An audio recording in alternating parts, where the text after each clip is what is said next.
falta una carga para matar vivos, para acabar la obra de la revolución, para vengar los muertos que padecen ultraje, para limpiar la costra tenaz del colonialismo, para cumplir el sueño de mármol de mar, para que nuestros hijos no mendiguen de la patria que los padres le ganaron de mano.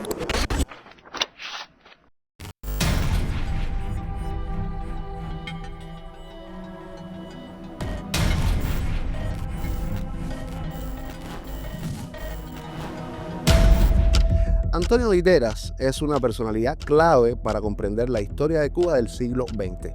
Fue víctima de una traición y murió el 8 de mayo de 1935 en El Morrillo, en la ciudad de Matanzas. Hacía más de un año que Guiteras dirigía la organización Joven Cuba desde la clandestinidad. Hasta el momento habían desarrollado una lucha armada urbana, pero ya habían decidido retomar la idea de crear una guerrilla rural. Por eso, la noche del 7 de mayo de 1935, se habían reunido en ese lugar unos 20 miembros de la Joven Cuba, incluyendo 2 mujeres. ¿Cuál era la idea de Antonio Guiteras?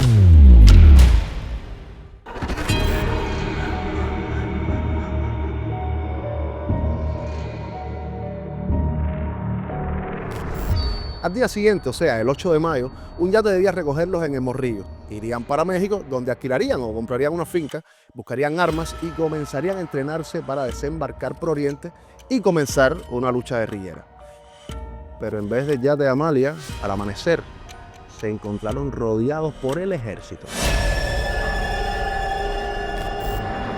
El siniestro personaje intercepta el yate Amalia, que debería recoger a Tony y sus compañeros, y avisó al ejército de los planes de Guiteras. Dice Guiteras: chico, mira a ver qué cosa es lo que dice Xiomara, que viene un camión ahí con caja amarilla.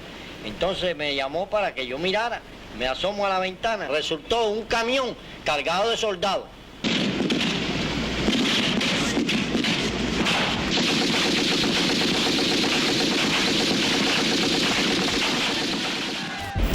En el combate murieron Antonio Guiteras y el venezolano Carlos Aponte, quien antes había luchado en Nicaragua junto a Sandino. Yo no me dejo coger vivo. Así dijo Guiteras, y salió disparando con los otros. Recibió un impacto en el pecho y poco después Aponte otro en la cabeza. Pero no cayeron junto a Morrillo como muchas veces se piensa, sino como a 1 kilómetro del lugar. Y de inmediato surgió esa pregunta: ¿casualidad o traición?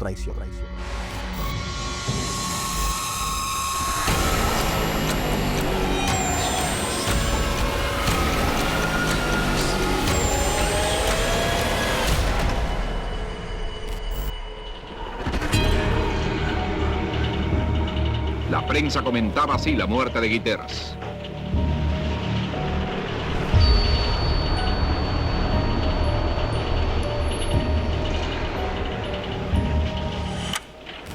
Ahora, lo que sigue siendo una película que no se ha hecho. Desde el mismo momento de la muerte de Guiteras comenzaron las sospechas de que había sido una delación. Pero, ¿quién o quiénes lo habían entregado? En realidad, la salida clandestina no había sido debidamente compartimentada. Y el lunes 6 de mayo, Guiteras se había reunido con el teniente coronel Ignacio Galíndez. Y este le dijo que Batista sabía que pensaba salir del país por el norte de Matanzas. O sea, estaban sobre la pista.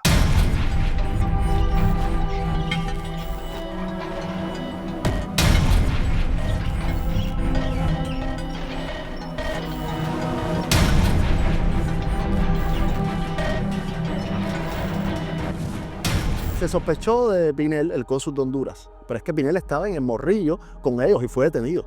También se sospechó del teniente Rafael Cucú Díaz, que fue quien trasladó a Guiteras hasta El Morrillo.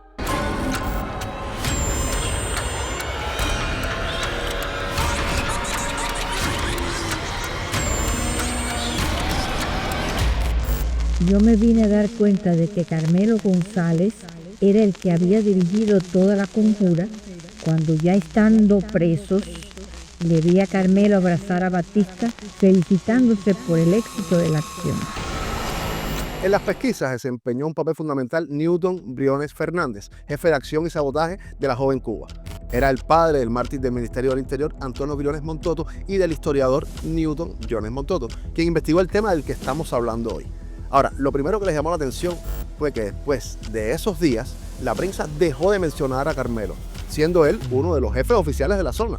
Luego se conoció que habían solicitado la orden al mérito naval por servicios prestados en días pasados. O sea, que esa fue su sentencia de muerte.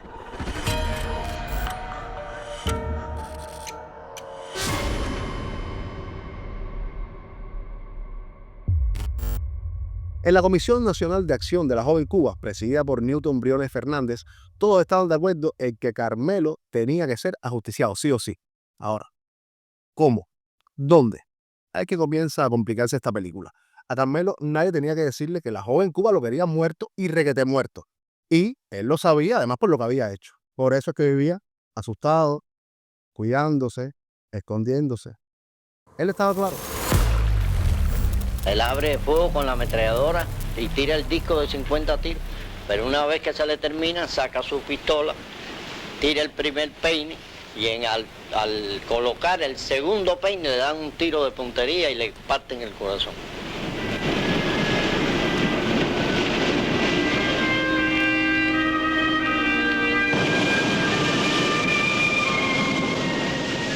Estábamos como a 4 metros de donde estaba la mesa de la morgue, el cadáver de Aponte y el cadáver de Tony. Entonces vimos cuando ellos desnudaron los cadáveres y empezaron a hacerle la autopsia allí. Entonces cuando ellos abrieron, le encontraron a Tony, que el médico sacó la mano y enseñó así. Dice, miren ustedes, el corazón se lo ha desbaratado y ha sido con una bala dum dum.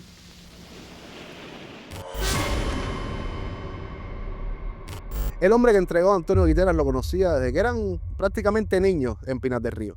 Entonces, cuando Guiteras fue ministro de Gobernación, el equivalente a ministro del Interior, entre septiembre de 1933 y enero del 34, firmó un decreto para restituir a Carmelo de la Marina de Guerra. Y ese mismo, ese fue el hombre que lo entregó a una muerte segura. Salimos de 2 en 2 para que el camión de soldados no nos viera.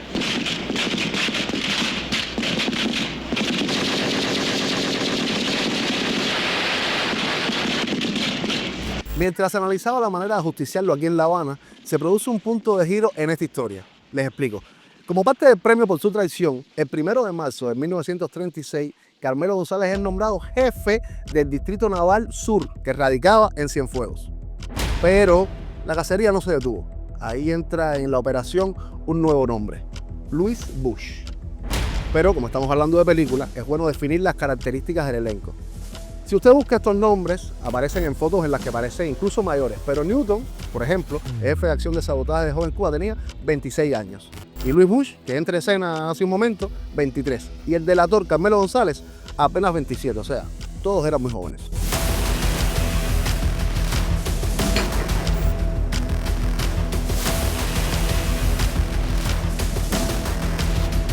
Donde es hoy la Basílica Menor del Convento de San Francisco de Asís, radicado a la Secretaría de Comunicaciones, o sea, el Ministerio de Comunicaciones, y en su departamento de entregas especiales trabajaba Louis Bush. Un día de abril de 1936, en otro departamento, de forma casual, accidental, veo una cantidad de paquetes y me percato que son de la Marina de Guerra, que los enviaban a los distintos distritos navales de la República. Así narra en detalle Louis Bush cómo surge la idea de ajusticiar a Carmelo con una carga explosiva dentro de uno de esos bultos. Ahí mismo aprovechó y sustrajo un paquete de modelos con el cuño de la Marina de Guerra. Y sigue la película. Un compañero de esto del grupo se aparece con un paquete de circulares que le remitían del Estado Mayor de la Marina, se lo remitían a Carmelo González, que es el que delata a Guiteras. En la calle San Bernardino, ahí en el barrio de Santo Suárez, se preparó la bomba. Era una casa clandestina que había alquilado Dulce María Montoto, esposa de Newton. Tenía que ser una bomba por liberación de presión. Y el primero que se brindó para prepararla, sinceramente, estuvo a punto de volar con casi todo. Finalmente, y por suerte, Cándido Durán terminó el trabajo. Busqué dinamita fresca, se cogió, se metió, se probaron los fulminantes, se taparon, se metieron en el nicho que se le había hecho entre los papeles aquellos de las circulares, se amarró.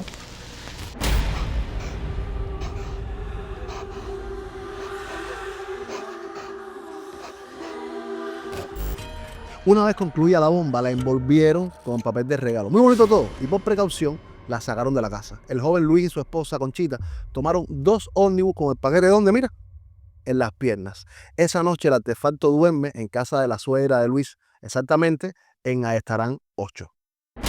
¿Pero qué faltaba entonces? Depositar el paquete con la bomba en los bultos que iban para la provincia de Las Villas. Luis trabajaba ahí, pero en la puerta un policía registraba a todo el mundo. Y aquí es donde aumenta el suspenso en la película que todavía no hemos hecho, pero mucha atención había en el ambiente.